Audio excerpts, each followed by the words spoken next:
강의를 들을 때 이해가 된 거는 한 30%밖에 내게 된 게 아니거든요. 3시간짜리 강의를 온전히 내 걸로 만들려면 그 강의를 듣고 나서 적어도 2배 이상의 시간 완벽히 내 거가 될 수 있고, 그럴 때 이제 복습의 3단계라는 게 뭐냐면, 항상 받는 질문이나 원장님은 공부가 가장 쉽고 즐거우셨을 것 같아요. 그런데 저는 지금도 그렇고 뭐 의대를 다닐 때도 그렇고 공부하는 게 제일 고통스럽고 힘들었어요. 저에게 공부랑 하기 싫고 너무 싫은데 어쩔 수 없이 해야 되는 거잖아요. 나에게 있어 가장 짧은 시간에 가장 높은 효율을 올릴 수 있게 내 마인드를 만들 수 있는 방법. 그래서 저 같은 경우는 그게 뭐였냐면, 어머니가 좀 더 자식이랑 오랜 시간을 같이 보낼 수밖에 없잖아요. 그래서 어머니 역할이 되게 중요해요. 저희 어머니도 가만히 생각을 해보면 너무 기분이 좋았어요. 그러니까 그런 거를 아이한테 경험을 하게 해주면 아무리 어려운 수학 문제여도 참고 풀게 되는 거죠.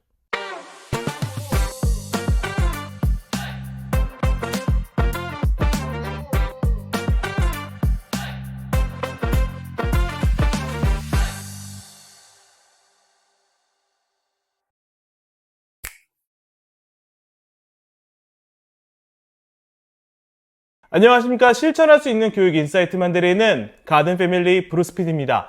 여러분, 오늘의 가든 게스트는요, 야 너도 공부에 한번 미쳐봐의 저자이신 서준석 원장님을 모셨습니다. 안녕하십니까. 안녕하세요. 우리 시청자분들께 소개 한번 부탁드려도 될까요? 예, 안녕하세요. 저는 이제 어떻게 보니까 책을 4번째 내게 됐거든요. 원래 직업은 이제 보시다시피 제가 일하고 있는 치과 의원 겸 의원, 의사 면허와 치과 의사 면허를 가지고 전문의는 치과 의사로 따서 치과가 주업이고 부업으로 의원까지 같이 경영을 하고 있는 서준석이라고 합니다. 귀한 시간 내주셔서 네, 감사합니다. 합니다.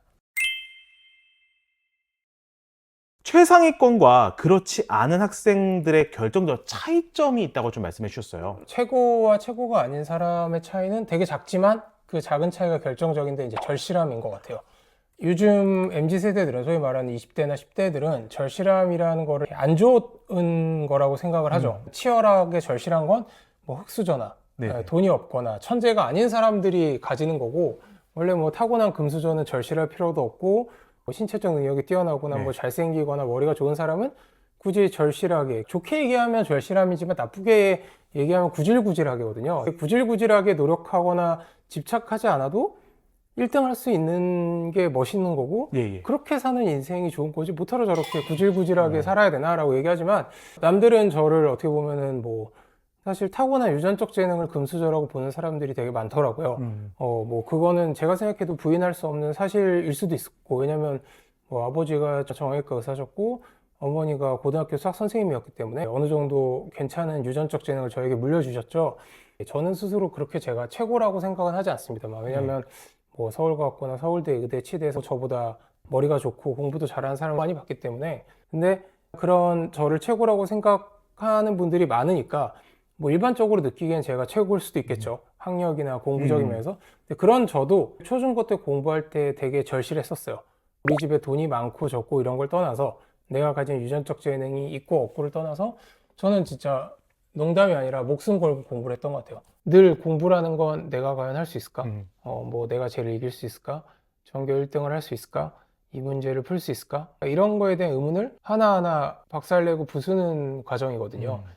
근데 저도 공부도 쉽게 풀린 것 같지만 뭐 대치동에 갔을 때 처음 치렀던 시험이나 처음 치렀던 수학 경시대회에서는 정말 잔인할 정도의 패배감을 맛봤죠. 그렇기 때문에 그 이후에도 뭐 내가 하려고 했던 일에서 실패를 하거나 경영에서도 좀 실패를 하거나 이럴 때도 그 실패에 대해서 역시 안 되는 일이구나, 어려운 거였어, 포기할까, 이렇게 생각이 드는 게 아니라, 이번에 실패했으니까 분명 또 도전하면 조금씩 나아지다가 결국은 해낼 수 있을 것 같은데 라는 사고 회로가 늘 돌아요. 그게 수많은 그런 시험을 치르면서 결국은 그 시험을 합격, 고득점을 받아왔던 제 공부 인생의 그런 선순환적인 사이클이었기 때문에 모든 일을 다 그렇게 생각을 합니다. 저는 절망을 하거나 괴로워하는 시간이 되게 짧아요. 그러니까 마음 한구석에 당연히 괴롭고 슬프죠. 불합격 아니면 안 좋은 결과가 뜨면. 근데 다른 사람들 1시간 슬퍼하다가 마음을 추스르고 이제 뭘 하지? 라고 생각을 한다면, 저는 한 5분 괴로워하다가 뭘 수정하는 게 확률이 높아질까, 이런 생각이 돌죠. 제가 느끼기에 원장님은 성장 마인드셋이 정말 넘사벽이신 것 같다는 생각이 딱 들거든요. 네. 네. 한 번 정도는 성장 마인드셋을 확신할 만한 경험을 해보는 게 되게 중요한 것 같아요. 네. 어려서 그게 뭐 수학이 됐건 국어가 됐건 영어가 됐건 1등급은 얻지 못할 것 같다. 죽었다 깨나도 도달하지 못하는 점수나 등급에 도달하면 본인 스스로 그런 경험이 생기는 거죠. 승리의 경험이. 못할 것 같았던 걸 노력하니까 되는구나. 그런 경험들이 다른 분야에도 영향을 미치게 되는 거죠. 일본 같은 경우는 직업 선수가 안 돼도 운동한 사람들을 이제 회사에서 많이 뽑아주는 게 운동을 통해서도 그런 걸 느낄 수 있죠. 100m를 예를 들어서 뭐 20초에 뛰던 애가 15초 안에 뛸 수 있는 거 처음에는 5초를 줄이는 건 쉬운 일이 아니죠. 하지만 매일같이 운동을 하고 뭐 근력 운동을 하고 하면 어느 순간 100m를 15초 안에 뛰게 되는 경험을 한 번만 하면 운동을 통해서 그럼 그런 사람들은 공부건 일이건 인간관계건 노력의 가치를 아는 거죠. 노력과 의지라는 게 얼마나 나라는 사람을 육체적이건 정신적이건 변화시킬 수 있는지 그런 경험을 어렸을 때 한 번 정도는 스스로 해보는 게 되게 중요하고 그 경험을 하는데 사실 공부만 한 게 없죠. 예, 공부는 말 그대로 누구나 다 할 수 있는 거니까. 중고등 때 알아서 공부 척척 잘하게 되는 공부 습관을 잡는 노하우가 있다고 말씀해 주셨어요. 알아서 잘하게 된다기보다는 네. 소위 말하는 습관의 힘을 기르는 거죠. 결국 공부라는 건 어떻게 보면 아무리 강의를 들어도 혼자 공부를 해야 되잖아요. 그러려면 일단 엉덩이를 붙이고 있는 시간을 무조건 길게 가져갈 수밖에 없죠. 물론 같은 5시간이어도 집중을 하는 5시간과 집중을 안 하는 5시간은 차이가 있지만 네. 일단은 5시간 앉아있지 않으면 집중도 못하게 되는 거니까 예. 그냥 앉아서 뭐 핸드폰을 보고 게임을 해도 되고 뭐 스포츠 중계를 봐도 되니까 무조건 책상 앞에 오늘은 적어도 앉아 있어라. 짧게는 1시간부터 시작을 하는 거죠. 1시간도 앉아있지 못하는 학생들이 되게 많으니까요. 그렇게 해서 1시간이 2시간이 되고 2시간이 3시간이 되면 어느 순간 5시간 정도 책상 앞에 앉아있는 건 그렇게 힘들지 않게 느껴지는 순간이 오거든요. 네네. 가르치는 학생 중에 엉덩이 공부법 이렇게 가르쳤다 이렇게 되더라 뭐. 만화책을 되게 좋아하는 아이여서 네. 만화책을 보러 가면 막 3-4시간도 금방금방 가는데 공부하려고 앉으면 1시간 이상 공부를 못하겠다. 괜히 TV를 보게 되고 컴퓨터를 켜게 되고 그런다. 그래서 제가 뭐라 했냐면 그러면 만화책을 만화방에서 빌려서 가져와라. 공부를 하다가 공부가 너무 하기 싫고 일어나고 싶으면 만화책을 봐라. 그랬더니 이제 그 학생이 처음에는 한 30분 공부하다 만화책을 보죠. 만화책을 막 1시간 보다가 이제 양심의 가책이 느껴지니까 만화책을 덮고 다시. 책을 좀 보고 근데 또 한 30분 공부하다 또 만화책을 1시간 보고 처음에는 그런 식으로 해서 5시간 앉아 있었대요. 그렇게 그럼 채웠어요? 5시간 중에 왜냐면 만화방에서 5시간 앉아 있는 거 그럼 어렵지 않으니까 껌이죠. 5시간 중에 공부한 시간 2시간이 안 되는데 네. 이제 그 시간이 한 일주일, 2주일 지나니까 5시간 중에 그래도 한 3시간 정도는 공부를 하고 나중 되더니 만화책은 여전히 한 2-3시간 보더라고. 근데 한 7-8시간 앉아있게 됐다. 중3 때 원래는 반에서 한 10등에 15등 하는 학생이었는데 이제 못하진 않았어요. 하지만 집중력이라는 게 없어서 시험 때만 벼락치기를 막 해서 반에서 한 10등, 15등을 하는 네네. 이제 중3 때는 뭐 반에서 한 5등 안에 들어가더니 그래서 제가 알기로는 연대를 갔었나 그럴 겁니다. 아침 1시간의 힘을 좀 말씀해 주셨어요. 소개 부탁드려도 될까요? 대치동 학원이든 네네. 유명 학원이든 이제 거기서 학원 선생님이나 어머니가 저한테 얘기를 해줬던 거였어요. 아침에 학교 가기 전에 새벽에 깨서 새벽 공부를 하는 게 맑은 정신에 특히 암기 과목 같은 거 공부할 때 되게 도움이 된다더라. 네네네. 공부를 잘하는 사람들이 어떻게 공부했는지를 알면 그냥 무작정 한 번씩 따라해보고 싶고 지푸라기라도 잡으려고 다 시도를 해보잖아요. 처음에는 그냥 저도 새벽에 한번 일어나 본 거죠. 아, 그래요? 중1 때 그러니까 보통 뭐 7시에 깨서 씻고 밥 먹고 학교를 갔다면 6시에 깨서 7시까지 공부를 하기 시작을 한 거죠. 아, 1시간 더 일찍 일어나서? 일찍 일어나서. 네. 근데 처음엔 당연히 졸려서 공부도 제대로 안 되고 막 네. 깨기도 싫고 이런데 이제 어느 순간 그게 습관이 되다 보니까 6시가 되면 눈이 떠지고 그 시간에 1시간 정도 공부를 하니까 진짜 제가 들었던 대로 되게 집중력 있게 공부하는 시간이 되더라고요. 그 시간에 1시간 공부한 게 막 하루 종일 수업 듣고 집에 와서 앉았을 때 2-3시간 공부한 것보다 더 집중력 있게 머릿속에 잘 들어오고. 아, 그래요? 네, 그리고 그때 읽고 학교를 딱 가니까 예전 같으면 졸리고 막 배고프고 막 이랬었는데 아침에 이미 6시, 7시에 아침에 깨서 집중해서 공부를 하고 하니까 정신이 멀뚱멀뚱한 상태로. 그러니까 오히려 그 1시간 공부한 거 플러스 학교에서의 시간까지도 공부 효율이 올라가는. 그래서 그거를 경험적으로 알게 되니까 오히려 중2, 중3 때는 심지어 5시에 깨서 2시간 공부하고 간 적도 있고. 예. 그 시간을 놓치고 싶지가 않았던 거죠. 그럼 몇 시에 주무셨어요? 11시에는 꼭 잤던 것 같아요. 원장님, 복습의 3단계가 있다고 말씀해 주셨어요. 많은 분들이 아마 이제 놓치고 계시는 것 중에 하나가 인터넷 강의나 학원 오프라인 강의를 3시간짜리 강의를 들었다. 그러면 유명 강사분들이 너무나 쉽게 이해가 잘 되는 언어로 설명을 해주기 때문에 그 공부 내용이 다 자기게 됐다고 생각을 해요. 강의를 들을 때 이해가 된 거는 한 30%밖에 내게 된 게 아니거든요. 3시간짜리 강의를 온전히 내 걸로 만들려면 그 강의를 듣고 나서 적어도 2배 이상의 시간, 그러니까 3시간짜리 강의를 들으면 6시간 정도 혼자 강의에 관련된 문제를 풀어봐야 완벽히 내 거가 될 수 있고, 그럴 때 이제 복습의 3단계라는 게 뭐냐면 일단 강의 내용을 한번 훑는 게 1단계. 그리고 그 1단계 내용을 훑으면 개념이 어느 정도 이해가 되는 거지. 그 개념을 응용한 문제를 풀지 못하면 성적 향상, 점수 획득으로 이어지지가 않거든요. 그 개념과 관련된 문제를 풀어보는 게 이제 2단계입니다. 문제를 풀다 보면 내가 그렇게 공들여서 공부한 개념을 아무리 내가 100% 소화했어도 문제가 안 풀리는 경우가 되게 많아요. 그러면 다시 한번 개념으로 돌아가서 복습을 하는 게 문제풀이의 3번째 단계인 겁니다. 그래야 내가 그 단원을 완벽하게 이해했다고 할 수 있는 거죠. 대부분의 학생들이 잘못 이해하고 있는 것 중에 하나가 문제를 제대로 풀어서 점수를 내야 결국은 내 실력이라든지 성적 향상으로 이어지는데, 개념에 계속 머물러 있거나 개념 복습만 하면서 점수가 오르지 않는다, 문제가 풀리지 않는다. 진정한 개념의 완성은 그 문제를 풀 때 내가 헷갈리거나 기억이 안 나는 개념들이 있어요. 그거를 다시 돌아가서 복습할 때 비로소 완성이 되면서 그게 성적 향상과 실력으로 이어지는 거거든요. 근데 보통 대부분의 학생들은 개념만 하고 문제를 풀면 성적이 안 나오면 뭐 실력이 안 좋거나 왜 공부해도 점수가 안 나오지? 사실 공부를 제대로 한 게 아닌 거죠. 문제풀이를 제일 마지막으로 미뤄둬요. 근데 그렇게 하면 안 돼요. 시간이 없으면 차라리 문제부터 먼저 풀라고 얘기해요. 차라리 문제를 풀면서 개념 공부를 같이 할 수 있거든요. 차라리 그게 훨씬 더 효과적입니다. 예, 근데 저도 학생 때 그런 게 있었지만 문제를 풀어서 정답이 딱 골라지지 않으면 공부를 제대로 안 한 것 같다는 생각이 들어서인지 완벽하게 개념 공부를 해서 문제를 풀려고 그러는데, 특히 수학이나 과학같이 어려운 문제들은 문제풀이를 최대한 빨리 들어가야 됩니다. 나만의 집중력 레벨을 방법이 있다고 말씀해 주셨어요? 제가 이렇게 소위 말해서 학자 스타일은 절대 아니었어요. 공부를 잘 하다 보면 공부를 잘하는 학생들을 이제 많이 만나게 되죠. 뭐 과학고나 대치동 학원이나 서울대, 의대, 치대에서. 그러면 그냥 천성이 글 좋아하고 책 읽는 거 좋아하고 뭐 백과사전을 읽으면 뭐 스트레스가 풀린다, 이런 애들이 존재합니다. 그러니까 또 이해가 안 가는 건 아니에요. 근데 그냥 싫죠. 왠지 싫죠. 항상 받는 질문이나 원장님은 공부가 가장 쉽고 즐거우셨을 것 같아요. 그런데 저는 지금도 그렇고 뭐 의대를 다닐 때도 그렇고 공부하는 게 제일 고통스럽고 힘들었어요. 예, 지금도 사실 그렇습니다. 치과 의사가 된 지금도 새로운 치과 술기나 재료가 나오면 당연히 직업인으로서 학습은 하는데, 이 나이 먹고 이걸 또 배워야 되나, 그만 개발해 막 이러면서 공부합니다. 저에게 공부라 하기 싫고 너무 싫은데 어쩔 수 없이 해야 되는 거잖아요. 나에게 있어 가장 짧은 시간에 가장 높은 효율을 올릴 수 있게 내 마인드를 만들 수 있는 방법. 그래서 저 같은 경우는 그게 뭐였냐면, 저는 독서실에서 늘 만화책 서너 권을 갖고 있었어요. 집중력이라는 거는 제가 아무리 기르려고 해도 한정돼 있으니까 그 한정된 시간 동안 최선을 다하고 나면 뭐 건전지로 비유하면 제가 방전이 돼버리거든요. 그런 걸 충전할 수 있는 방법을 발견을 한 거죠. 그래서 뭐 한두 시간 공부를 집중력이 떨어져서 공부하기가 싫으면 이제 딱 멈추고 뭐 짧게는 10분, 길게는 20, 30분 보는 거죠. 보다 보면 머리가 충전이 되면서 살짝 이제 죄책감이 몰려옵니다. 내가 독서실에서 내가 뭐 하고 있는 거지? 그 순간 공부를 시작하는 거죠. 그러니까 그렇게 공부가 또 한두 시간은 잘 되죠. 왜냐면 죄책감이 들었으니까. 각자 죄책감이 들게 만드는 방법들이 있습니다.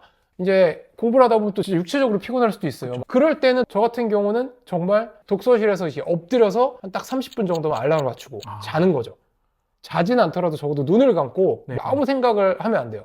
그러고 30분 동안 누워있으면 또 어느 순간 육체적으로 좀 회복이 되는 것 같으면서 또 이제 죄책감이 몰려옵니다.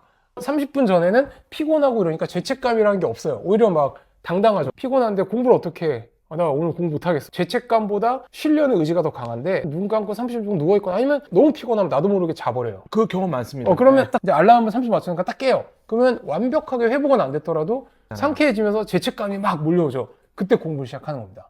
그러면 적어도 한두 시간은 공부를 할 수 있죠.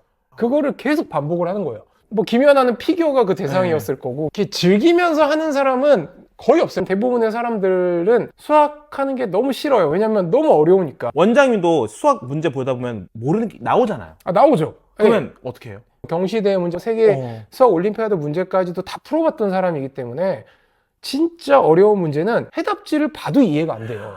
한 줄 한 줄 분석을 해야 돼요.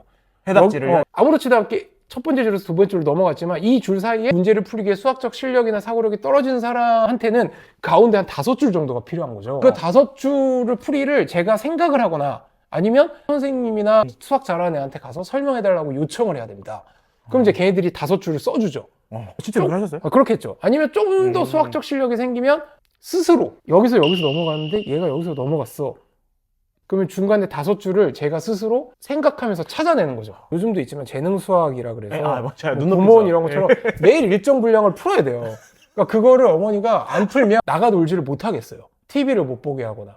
그러니까 그거를 끝내지 않으면 저한테 자유시간을 주지 않으신 거예요. 그거를 한 뭐 6살, 7살, 한 2, 3년간 계속 하시다 보니까 어느 순간 그거를 끝냈을 때의 쾌감이라든지 그리고 그거를 안 끝내면 놀면 안 된다는 게 저도 모르게 세뇌 아닌 세뇌가 마음속에 된 거죠. 네. 초등학교 한 3학년 때쯤부터는 시키지도 않았고 강요한 적도 없는데 자기가 스스로 그날 공부의 할당량을 정하더니 그거를 안 끝내면 막 울면서도 나가 놀지 않고 밥도 안 먹으면서 할당량을 끝내고 밥을 먹고 놀려고 울면서 문제를 풀고 있더라. 저도 모르게 그 찝찝함이나 그 쾌감에 중독이 된 거죠. 어렸을 때부터 스스로 타고난 성향이 있을 수도 있고 타고난 성향이 없어도 어머니가 저한테 한 것처럼 길러주기 시작을 하면 그게 대치동 학원에 가서 강의를 듣게 하거나 수천만 원, 수백만 원의 과외를 시키는 것보다 성적을 기르고 공부하는 습관을 들이는데 훨씬 더 효과적이지 않을까.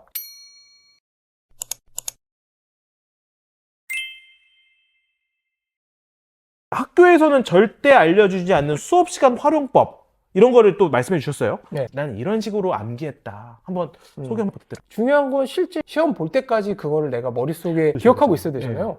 방금 좀 전에 읽은 거를 10분 뒤에, 1시간 뒤에 시험 보면 10명 중에 8, 9명은 답이 나옵니다. 네, 예를 들어서 뭐 가보기억이 1894년이야 이러면 그리고 10분 있다가 가보기억 언제 일어났게 이러면 정말 반에서 꼴찌 하나 애도 답할 수 있을 거예요. 근데 중요한 건 과연 한 달 뒤에도 1894년이란 거를 기억하고 있을 것인가. 그게 문제거든요.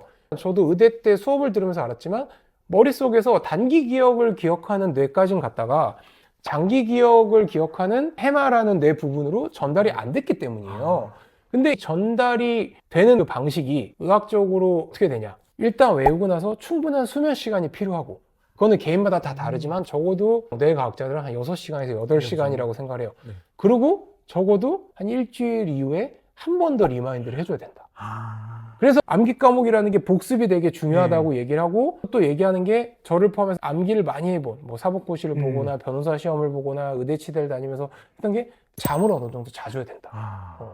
근데 이런 걸 모르면 맨날 외우고 잠은 못 자고 그리고 또 다음날 또 보고 있고 그러니까 반복을 많이 할 필요도 없어요. 한 일주일 후에만 한 번 봐주면 됩니다. 한 번만? 만약 제가 고등학생이라 그러면 중간고사를 앞두고 국사 시험 보는 날이 5월 15일이라고 합시다.